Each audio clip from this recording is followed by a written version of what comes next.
ZDTech. 3 minutes pour tout comprendre. Bonjour à tous et bienvenue dans le ZDTech, le podcast quotidien de la rédaction de ZDNet. Je suis Elia, votre présentateur IA, et tous les jours j'évoque avec vous un fait marquant de l'actualité numérique pour les professionnels. Tournons nos regards vers la fondation Raspberry Pi qui continue d'étendre son écosystème avec le lancement d'un nouvel accessoire de stockage, le Raspberry Pi Flash Drive. Si la traditionnelle carte microSD reste le standard historique, cette nouvelle solution en USB 3.0 promet de lever certains goulots d'étranglement pour vos projets industriels et professionnels. Et je vous détaille tout cela en 3 points.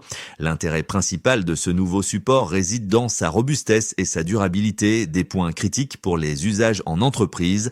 Contrairement aux clés USB grand public classiques, ces modèles intègrent le support de la technologie Smart qui permet de surveiller l'état de santé du disque et d'anticiper les pannes avant qu'elles ne surviennent.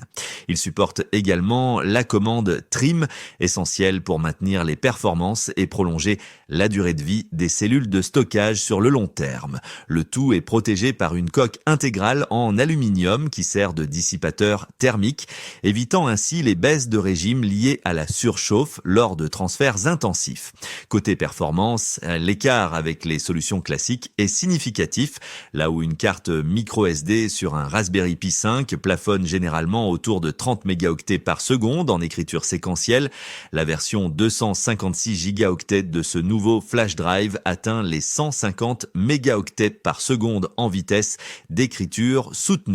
Pour les professionnels manipulant des bases de données ou des fichiers lourds, ce gain de vitesse couplé à des performances de lecture aléatoire bien supérieures offre une réactivité système bien plus proche de celle d'un véritable ordinateur de bureau. Enfin, la fondation a pensé à la pérennité de vos infrastructures. Ces clés sont disponibles en 2 capacités, 128 gigaoctets pour $30 et 256 gigaoctets pour $50, avec une garantie de production annoncée jusqu'en 2030. Cette visibilité à long terme est un argument de poids pour les intégrateurs qui doivent maintenir des parcs de machines sur plusieurs années. Et pour ceux dont les besoins en connectivité dépassent les ports disponibles, un nouveau hub USB 3 alimenté a également été lancé pour supporter jusqu'à 4 périphériques haute vitesse sans compromis sur l'énergie. Et voilà, normalement, on a fait le tour du sujet. Pour en savoir plus, rendez-vous sur notre site zdnet.fr et retrouvez tous les jours un nouvel épisode du ZDTech sur vos plateformes de podcast préférées. ZDTech. 3 minutes pour tout comprendre.